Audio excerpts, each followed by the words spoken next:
Good evening. We're going to start in Psalm 3 tonight. This is going to be the second to last of our Psalms classes for the summer quarter. This will be the last one that I'm going to teach. David Lee is going to actually bat cleanup. I specifically asked him to do Psalm 18 to kind of end our quarter. So he's going to wrap that up. This is the last time I will be teaching this quarter, so I do want to say thank you to everybody who's kind of helped participate in this, to all the guys who have taught and devoted their time and attention and energy to studying these passages to help us all learn them. I want to say thank you to the song leaders for kind of helping coordinate this and integrating it into our song worship as well. Also want to shout out Josh Shell. He's not here, so I can pick on him. But every week we've had like these nice handouts, and Josh has printed these. Didn't ask him to do it. He just was like, I'll print them up. And I had to do them this week because he's gone, and it took me forever, and it was like a real pain to do. I had to like staple them all myself because I don't know how to make the printer staple things. So thank you to everybody who has helped out kind of with this team effort. I've really enjoyed this study. We're going to be in Psalm 3 and Psalm 55 tonight. Before we jump into that, let's pray. Father, we bow before you now. We're grateful for this time that we have to step aside from the cares of our day-to-day life and to gather together and focus on spending time with you and with each other in your word. We pray that you would bless us during our study this evening, that you would help us to draw nearer to you and to be changed by your word. It's in Christ's name we pray. Amen. All right, so we've been kind of trying to parallel as much as possible this Psalm study with our 1 Samuel study on Sundays. We're kind of now, because of the way 1 Samuel is relative to the Psalms, we're now ahead of where we were at in 1 Samuel. So we're looking at events from 2 Samuel. So these two Psalms are going to be kind of focused on events from the later part of David's life after he's kind of become king and all of that has happened. So Psalm 3 is specifically, it states directly in the text that the context of that psalm is when Absalom has had a coup and basically taken over the kingdom from David for a period. And then Psalm 55 doesn't mention any specifics about the context, but it seems like it really lines up well with that time period as well. So if you want to fight me on that, like that's cool. It doesn't say that specifically in the text, but it seems like it lines up, seems plausible. So we're going to kind of treat it as thematically adjacent at the very least. I do want us to kind of recap very briefly this story about David and Absalom and everything that happens, because I do think that's important as we kind of think about the emotions and the things that David's going through as he's writing these Psalms. So you may remember kind of later in David's reign, he's got a bunch of adult children. Has married a bunch of wives, and have all borne him kids. So he's got a bunch of kids with a bunch of different women, and that creates some pretty nasty family dynamics. And this whole story starts because he's got one son named Amnon who falls in love with his half-sister Tamar, and he rapes her. And Absalom, who is Tamar's full brother, is really angry about this, obviously. And so Absalom basically bides his time for 2 years and concocts this plot, and then is able to murder Amnon in revenge. And then Absalom goes on the run. And that's very difficult for David. David's very upset about everything that has happened. And Absalom lives in exile basically for several years, and then he's allowed to come back to Jerusalem. And he spends a couple more years before he even sees David again, and then eventually they're reconciled. And it seems like everything is going to be fine between David and Absalom. But then Absalom starts this political campaign, basically, and he's kind of standing outside the gate of where he can encounter people who are going to meet with David to have him help judge their issues and cases and stuff like that. And he's basically kind of saying, well, hey, what's going on? Like, what do you hear? And they'll tell him like what they're upset about, and he'll be like, oh, obviously you are in the right here. Man, if I was king, I would make sure that justice was done. But David, like, he can't be counted on to do that. And he spends a couple years doing this, basically sowing the seeds of the idea of himself as a better king than David. And then eventually he stages this coup when he's gotten enough people behind him. He basically proclaims himself king, and he's got the backing of the people of Israel. It seems like he's got a lot of military power behind him, and specifically Ahithophel, who is one of David's counselors, betrays David, and he goes over to Absalom's side. And so he's going to be helping Absalom now in this coup. And that, I think, is probably one of the people that David is referencing in Psalm 55 is Ahithophel, somebody who was close to him and was a counselor who betrays him. And so David and the people who are loyal to him flee Jerusalem because Absalom is coming and he's going to take over the city and try and kill them, basically. And so David and his kind of close group, they flee because they know Absalom's coming, and David has to head into the wilderness. And as this is happening, there's kind of like splitting of like not very many people are going with David. There's this one guy who, as David is leaving, is basically yelling at David and cursing him and saying, like, you deserve this because of what happened to Saul, like, they're going to kill you and all this kind of horrible things. And David just kind of takes it. Like, all throughout this, David is just kind of acts like, yeah, I do deserve this. Like, if this is what God wants to happen to me, like, this is what is going to happen, and if he wants me to be king again, I'll be king again. So Absalom takes over Jerusalem. He's kind of king, and Ahithophel recommends that the first thing he does is basically sleep with all of David's concubines as a way to basically make this show of power and just to disrespect David and to say, hey, I'm king now, and David is kind of just to disrespect him and dishonor him. And so this is Ahithophel's advice to Absalom, and Absalom does it. Well, the next thing Ahithophel wants to do is to take 12,000 men and go hunt down David and kill him. But David has had another guy, Hushai, stay behind and act like he's loyal to Absalom. And Hushai is really kind of working as a double agent for David. And Hushai says, no, don't do that, because David's got a bunch of mighty men with you. Wait and accumulate more forces, and then you can go and hunt him down. And this delay allows David to escape. And so when Ahithophel hears about this, he basically realizes, oh, okay, Absalom has taken Hushai's advice instead of my advice. That's a bad sign, because that means that God is not with Absalom. That means that God is with David. And he commits suicide because he basically sees the writing on the wall and is like, this is not going to go well for anybody on Absalom's side. And so eventually David and Absalom's armies do meet, and you can remember, like, there's this whole battle, and Absalom's riding through the woods, and basically he's got so much hair that he gets caught in a tree and, like, gets tied up by his hair, and eventually David's forces find him, and they like kill him while he's hanging in the tree. And Absalom has this very horrible end, and it's not a great end for David either, because he's like does not want this to end this way. He does not want Absalom to be killed, and so Absalom dies and is humiliated, but David is also left back on the throne, but grieving the death of his son. And so Psalm 3, which is where we're going to start, is basically taking place in that intermediary period after David has fled from Jerusalem, but before anything else has been resolved. So he's kind of on the run in the wilderness at this point. So let's read Psalm 3. It's fairly short, and I'll give you guys a couple minutes after that to just make some notes and observations on your own. A psalm of David when he fled from Absalom his son. O Lord, how many are my foes? Many are rising against me. Many are saying of my soul, there is no salvation for him in God. But you, O Lord, are a shield about me, my glory and the lifter of my head. I cried aloud to the Lord, and he answered me from his holy hill. I lay down and slept. I woke again, for the Lord sustained me. I will not be afraid of many thousands of people who have set themselves against me all around. Arise, O Lord, save me, O my God, for you strike all my enemies on the cheek. You break the teeth of the wicked. Salvation belongs to the Lord. Your blessing be on your people.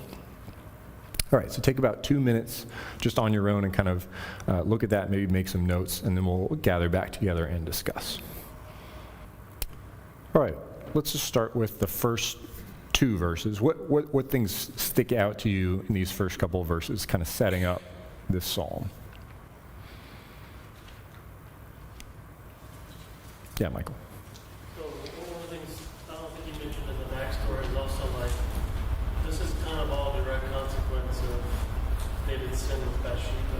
Like in 2 Samuel 12, Nathan tells him, like, here's what's going to happen to you. Like, your son's going to lie with your wives. So verse 2 in Psalm 3 kind of sticks out to me.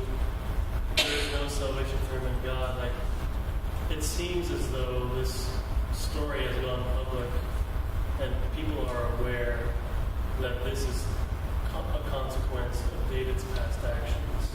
So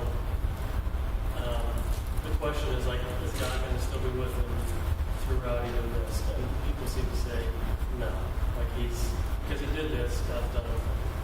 Yeah, that's really interesting. Of that idea of, like, this just probably has gone public, and so people know potentially, like, to some degree, why this is happening to David, and are kind of making that connection of, oh, David has lost favor in God's sight. Like, God is not going to take care of David anymore.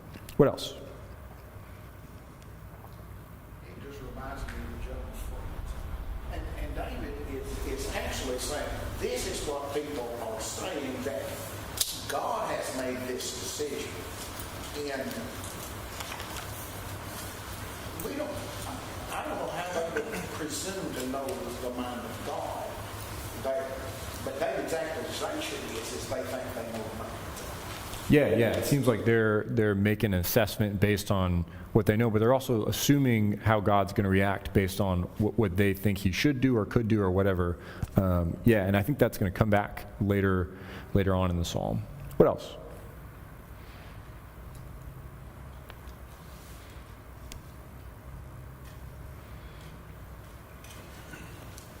Yeah, Harrison. I would say one of the biggest lies ever told, especially by Satan, is that you're too wicked, you can't be saved. Like, the very people that killed Jesus were saved. 3,000 of them right off the rip. So that's just, that a lot of people would be saying that. It's just kind of crazy. Yeah, I think that's a good point. Of we've seen similar statements to this in the Psalms already, and sometimes it will be people who seem to be saying something like, "Well, you can't trust in God because He's not powerful enough, or He's not real, or He's not doesn't have control over this." And that doesn't seem to be quite what these people are saying. These people don't seem to be questioning God's power, but they do seem to be kind of questioning His mercy and David's relationship with God, and kind of saying, "Well, David, it doesn't really seem like you're worthy to have God's mercy or salvation. It seems like you're maybe too bad to be redeemed by God." Any other thoughts on those first two verses? All right, what about verses 3 through 6? What sticks out to you in that section?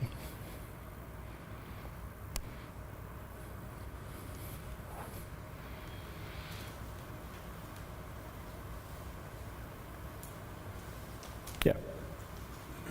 He's surrounded or feels surrounded by a lot of enemies, and yet he says he laid down and slept, and he awoke. In other words, the same person. He has such a trust in God that even though he's feeling all of this pressure and all of these enemies against him, to the point where he says, it's like tens of thousands of people that are just surrounding my house.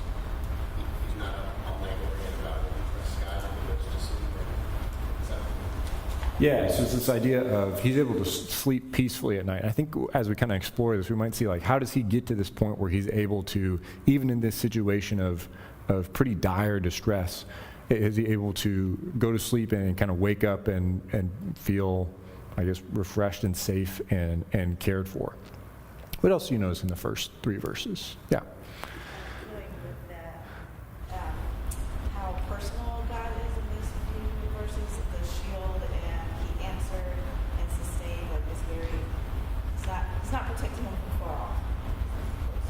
Yeah, okay, so there's this idea of proximity. Yeah, I think the idea of a shield in particular is maybe not one that we resonate with super closely. I have not ever gone into battle with a shield, but if you were a soldier or warrior living in this time, that's probably something that you would have done, and certainly David would have done. And if that's the situation where you're in, where you're going into battle with a sword and a shield, your shield is very important, and you want to keep it close to you because that's your primary form of protection against anything that's going to attack you. So there's this intimacy of that relationship there. John, you had a comment. As Michael mentioned,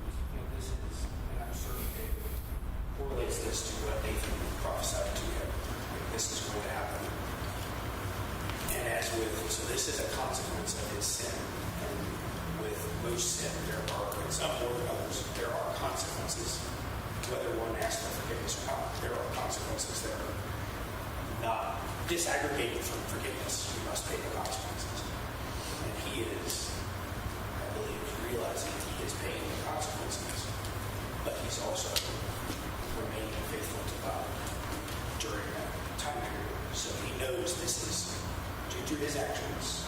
He is being punished, but he hasn't forsaken God in the action of withstanding that.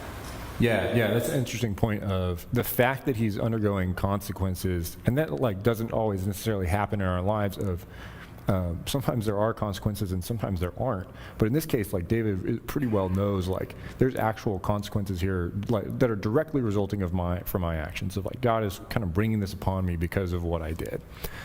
And you kind of highlight an interesting point there of that doesn't seem to have dampened his trust in God at all. Like he seems very still assured in God's faithfulness and his protection, even though he knows that he's going through a time that is a direct consequence of his sin. Anything else stick out to you in verses 3 through 6? Yeah. With 3 through 5, some of the themes that come out to me are just this idea of no confidence in the flesh. So David has a great army with him, but that isn't his shield. God is his shield. God, like, there's nothing glorious about his situation, but God is his glory. And even the idea of laying down and sleeping, like he's not taking any moment for granted, but he knows that the Lord is sustaining him. It's not his army. Yeah, that's a good point. Let's jump off that a little bit. What do y'all think? Talk to me about the idea of God sustaining David. What does that mean? First of all, like what's the idea there?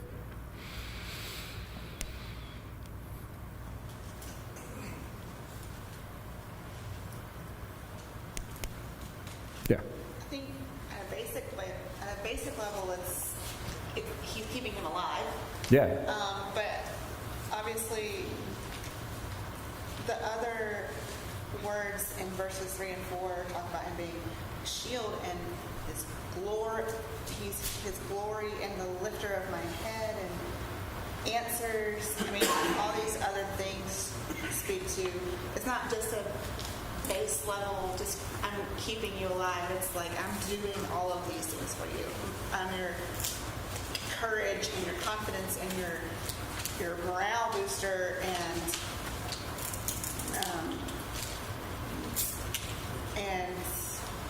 ultimately peace. Yeah. All those things. Yeah, I think you hit a good point of really kind of the core here is that it's the idea of keeping alive. And we might kind of equate that to the idea of sustenance of like, physical sustenance. I've got to eat food and that kind of thing to be sustained and to not starve to death. But God is providing that not only in terms of providing for David's material needs, but also for being his source of comfort and strength. Michael, were you going to say something? No, okay. Why, maybe like within that context of verses 3 through 6, why might that be important at this particular point in David's life? What might have been other things that he might have started to trust in to sustain him?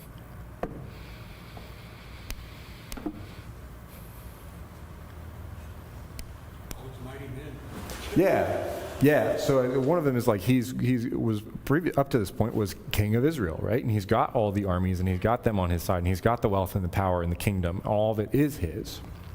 I think the other thing is like we kind of see in the story, David is very invested in his relationship with Absalom, and it seems like maybe even at the point where he allows Absalom to get away with stuff like murder, that he should have dealt with more directly and more severely. And I find it hard to believe that David doesn't know, like during the time period where Absalom's kind of trying to sow these seeds of rebellion, that David has no clue that that's going on.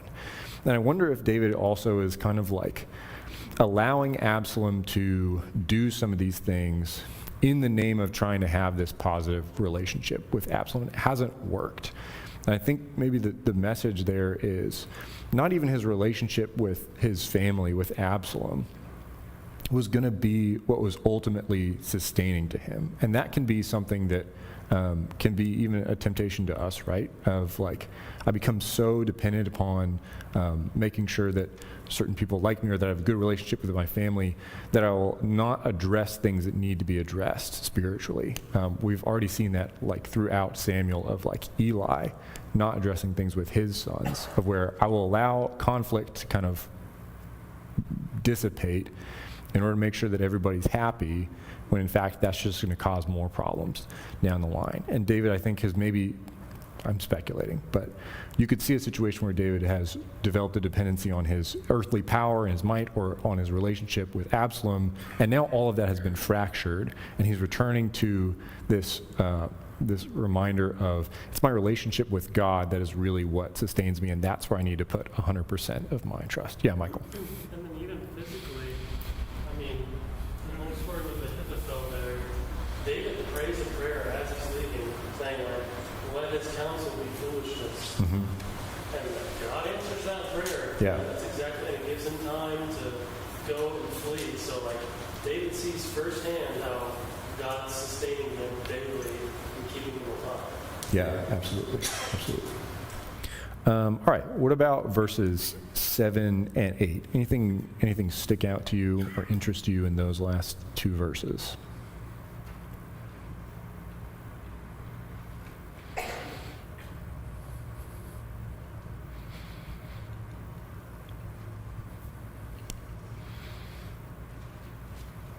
Yeah. Two words are repeated that are in the first two verses there.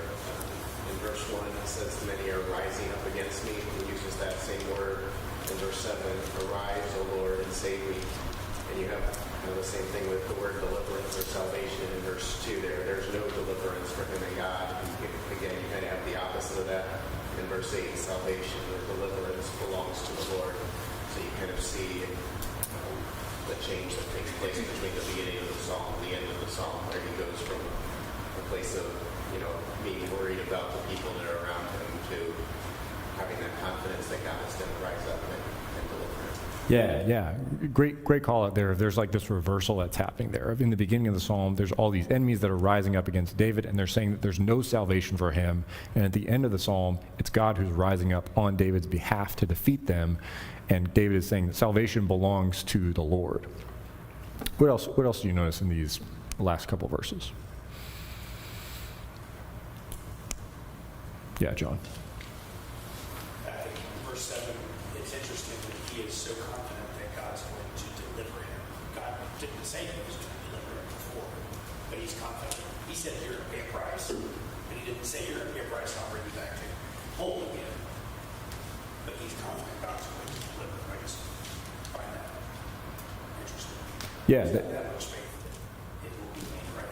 Yeah, that is interesting. And I wonder if some of that is David accepting kind of whatever the outcome is. That's very much the sense that I get in the actual story in 2 Samuel, that he's kind of like, if I become king again and like I'm restored to the throne, that's what God wants. And if that doesn't happen, that's because God doesn't want that to happen, and I accept either outcome. Michael, you had a comment. Yeah, I mean, I don't feel like that's what verse 7 is saying like, strike my enemies down, like, take care of this. And that's what I think is kind of cool about the 2 Samuel narrative, is it feels like David just kind of walking through this, like, whatever happens, happens.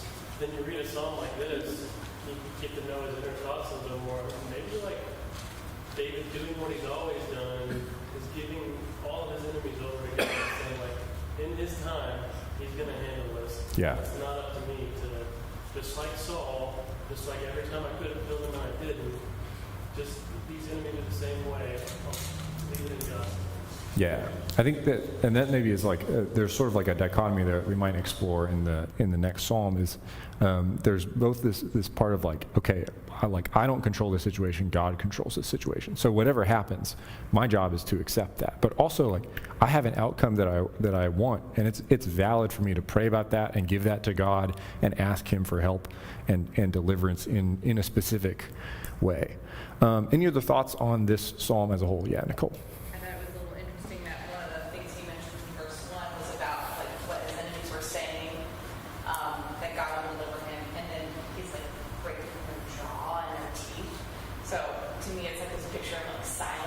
Oh, yeah, okay, the interesting. enemies and letting God speak in the situation. Yeah, I like that image a lot. Yeah. I can't help but get an overarching feeling that these are the words of a faithful man of experience, both worldly and spiritually, and has learned by trial over and over again to rely on God. It just shows. And he ends up by asking not blessings for himself, but for the people. Yeah. I think it's interesting both that his interest is not just for himself, but also for the people that he was the leader of. And I think you make a great point of this is somebody who has been through this before and has learned through that process to trust in God. And I think that's an important point from verses 3 through 6, which is we see David saying, okay, I'm gonna trust in God. He's my shield. He's the lifter of my head. And then he kind of tells this progression of, I cried aloud to God and he heard me. I lay down and slept and I woke again. Like David has been in situations like this before, literally where like Saul is also trying to kill him. And he's gone through that and seen how God has delivered him. And so through that, David has experienced this situation before, and I think is both saying, like, I've experienced this and has seen God deliver me before, and that's why I can trust in him. And we also see this kind of progression of David cries out to God and he gives it all to God, and that's what allows him to kind of go to sleep and be at peace is, I've given it to God, he is in control of this, I'm gonna be fine. And that's why he's not afraid. Yes, Wayne. Nathan told him in chapter 12, it says, "Behold, I will raise up an adversary against you from your own house, and I will take your wives before your eyes and give them to your neighbor. He shall lie with your wives in the sight of the sun. For you did this in secret, but I will do this in the eyes of all. And you've given everybody a reason to blaspheme, actually talk bad about you too. That even though, yes, he said God is going to deliver me, he kind of knew this was coming. And it's no surprise. It can't be if he remembered. And I think you're just waiting for the shoe to drop through that his whole kingship. Somebody from my household is going to be my ass. Yeah, I think that makes it all the more painful, right? That experience. All right. Yes, Barry. Well, just quickly, you put yourself in David's position.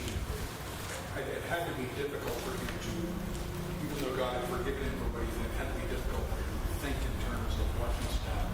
And I can't imagine that it didn't just ruin his confidence. He seemed to think that it has when he doesn't deal, as you said, with his children like he showed. He has no pocket change with it. Look what he's done. How can he turn and condemn them? And then I think the song shocks me that after the kinds of sins he's done, that he would have that kind of confidence that God would deliver him. What a lesson. And I don't think I have that confidence like he does, having done what he did. Yeah. Absolutely. All right, we've got less than 15 minutes left. Let's do kind of like a survey of Psalm 55. So I think what we'll do is we'll just read this in chunks, and then we'll talk about it. So let's read the first 11 verses of Psalm 55. To the choir master with stringed instruments, a maskil of David. Give ear to my prayer, O God, and hide not yourself from my plea for mercy. Attend to me and answer me. I am restless in my complaint, and I moan because of the noise of the enemy, because of the oppression of the wicked. For they drop trouble upon me, and in anger they bear a grudge against me. My heart is in anguish within me. The terrors of death have fallen upon me.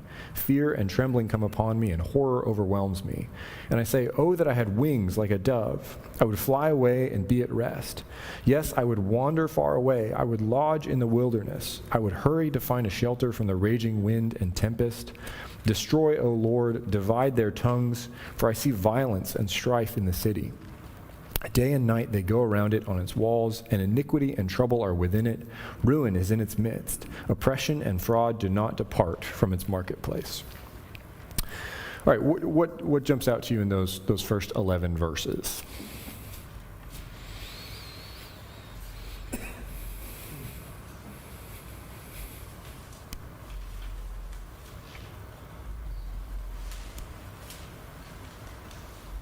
Yeah, Chip. I was thinking about this in the last one. One of the characteristics that God is displayed about God in Psalm that he can be spoken to. In verse 4 it says, I cried aloud to the Lord, and he answered me. So you can speak to him and he listens. That comes right out of the beginning of the song too. He cried out to God. Yeah, David is in this really, agonizing emotional state, and his intuitive response, his first response, is to call out to God and kind of, he almost portrays it of like trying to get God's attention, of like, hey, I need you to listen to me. I think that is a very healthy way to react when we're in dire situations like this. What else? Yeah, Nicole. I think we notice that David, I feel like David, because my response to hard things is to run away from them. And I think in verse 6 through 8, we see that like tendency of like, I just want to get away. I just want to escape from all this. Yeah. David's in this scenario where he's like, I just want to run, and that's not always possible, and it's not always appropriate. And it seems like if this is kind of literally referring to David on the run from Absalom, maybe it's not, but thematically, if it is, that is a little bit appropriate. But it's not also, it's like not a permanent fix. And I think sometimes we can look at running of like, okay, well, as long as I just keep running, like I never have to deal with it. And eventually you have to kind of like turn around and go back to Pride Rock, so to speak, and like deal with things. And you can't necessarily go into that all by yourself. Wayne, you had a comment. No, the last part actually sounds like there's a civil war starting. And then his grief isn't just over his troubles, it's what the land is doing right now. Because inside that city, there is disaster. I see violence and strife in the city. Day and night they go around on these walls. Iniquity and trouble are within it, and oppression and fraud do not depart from its marketplace.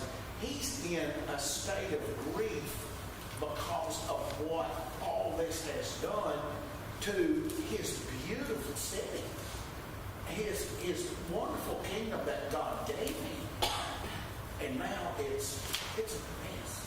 Yeah. How much worse is David's feeling right now, knowing that like not only is he being impacted by this, but also like evil has been allowed to take over and kind of have control in this situation because of his actions.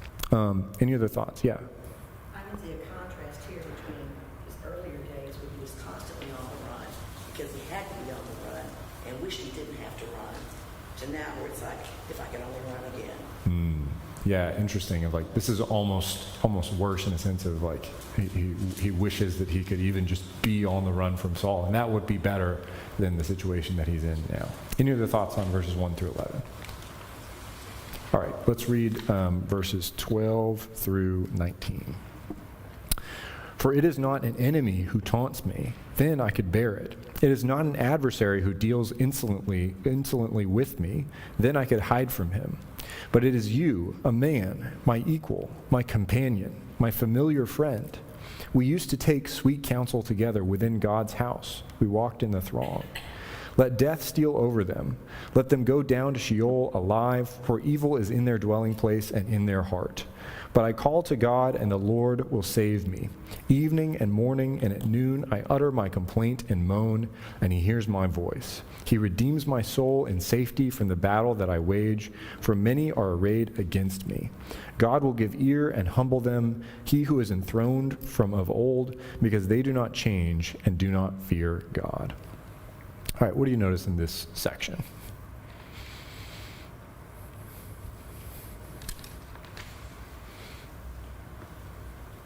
Yeah, Chip. Pain of betrayal. Yeah, elaborate on that.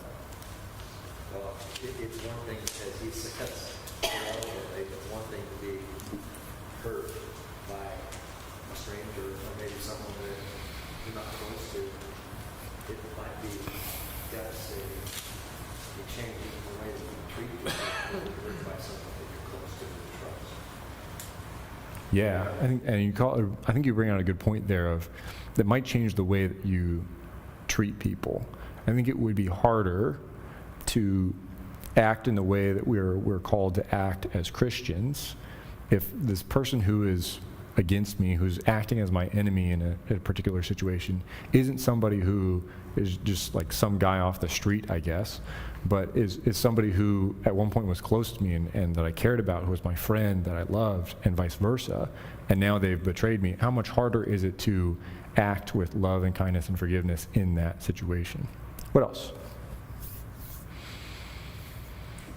Well, we're thinking, I was adding to that thought, how Jesus treated Peter when he betrayed him, and he told him in advance, you're going to betray me. Yeah. And then he did, and looked him in the eye. And yet his reaction wouldn't be human necessarily as ours would be. His reaction was to rise up, to give him confidence that we just love. Yeah. Forgive him. Yeah. Anyway, that should be the reaction we have. It's just not a natural reaction. Yeah, no, it's not.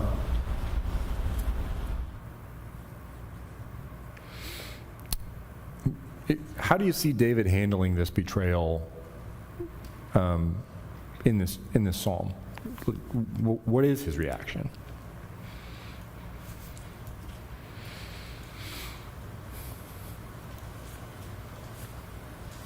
Yeah. He says, but I call to God, and the Lord will save me. And I think that's actually really difficult to do, because when it's someone you love, you just want to,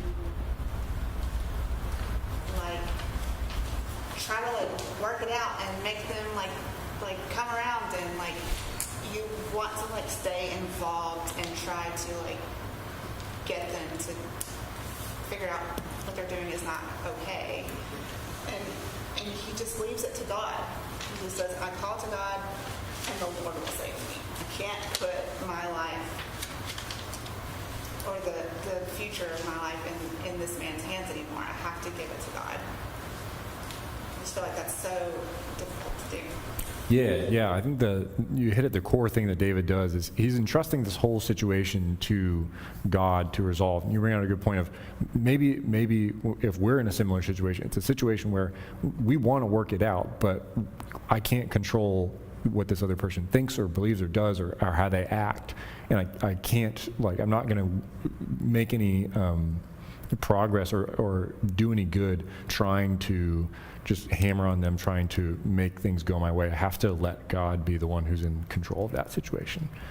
What else? Yeah, Barry. This really somewhat makes me wonder if this is Absalom, just because of the closeness of their counsel together and all of that, and the king prays he be destroyed and his blood and all of this. You have another Psalm 9 is also against the Ahithophel, and it's a likeness of Judas later on. It's quoted. That tightness and closeness that he feels here with that counselor that was at his side all this time through all kinds of terrible things. Ahithophel was at his side, and all of a sudden it was richly hard. Yeah. Yeah, I feel like we don't think of the relationship between Jesus and Judas that way enough. Because if we read about the Gospels and it's always Judas who ends up betraying him. But even though Jesus knew the pain from being among the 12, from feeling that betrayal, I'm not sure that we appreciate that enough. We appreciate that when we're dealing with that in our own lives, Jesus has dealt with that too. Yeah, it's hard to read this and not at least think of Judas and think, wow, there's some serious parallels here in what David is describing from his life and what Jesus went through. Yeah. Answers, he goes through a Jonah type period. Oh, I'm just going to run. I want to, maybe it'll be better if I just try to run away from God. But when he comes to his senses is when he's essentially in the bottom of that beast in the ocean too. David has descended into a place where he just realizes, I don't have an answer. It's going to be God. And even though my troubles are so close because they're inside my family, I don't have the answer. I just have to wait on God to do whatever he's going to do. Yeah. Does verse 15 strike anybody as like kind of perplexing within the context of this? To me, it feels like pretty harsh. Of like, this is still somebody who used to be David's friend, and he's willing for like this guy to die, basically.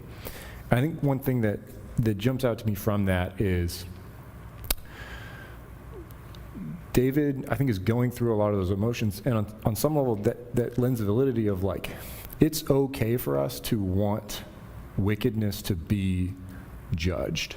And sometimes maybe judgment is the only way forward. I can think of like people in my life who have kind of gone so far sideways that you almost feel like, man, I just wish that something horrible would happen to them, because that's the only thing that would ever wake them up, is just unimaginable tragedy is the only thing that I can think of that would wake this person up. And yet, like, what David doesn't do, what I never see him do, is actually execute that himself. Like, David is a whole 100% of the time putting that onto God's shoulders, and he's allowing God to handle that in his way, not David handle that in his own way. All right, we're basically out of time. Let's read the last 4 verses. My companion stretched out his hand against his friends. He violated his covenant. His speech was smooth as butter, yet war was in his heart. His words were softer than oil, yet they were drawn swords. Cast your burden on the Lord, and he will sustain you. He will never permit the righteous to be moved. But you, O God, will cast them down into the pit of destruction. Men of blood and treachery shall not live out half their days, but I will trust in you. So just to kind of wrap this up as we finish this psalm, I like the way that this ends, specifically because I see this contrast here. David has undergone this betrayal of somebody who was close to him, who was supposed to be trustworthy, somebody that you would think, I mean, if I can trust anybody, I can trust this person. And that's what makes this betrayal that much more painful, is that it's somebody who is supposed to be trustworthy, somebody who is supposed to be his brother. And that person proved to be not only untrustworthy, but even more so, they were pretending to be a friend, acting like they were a friend, and yet in their heart the whole time was this evil and was this betrayal. But that is contrasted with God's faithfulness. I can't trust this person that I thought I can trust, but I can still trust God. I can still cast my burden on him. I can still trust in him to sustain me and to keep me secure. And so the untrustworthiness of his friend is contrasted with, in that experience and in that pain, God is faithful and can be trusted and will deliver. I think that's a good note to end on. Appreciate y'all and your comments this evening. Next week will be our last one, Psalm 18, I think. Thank you.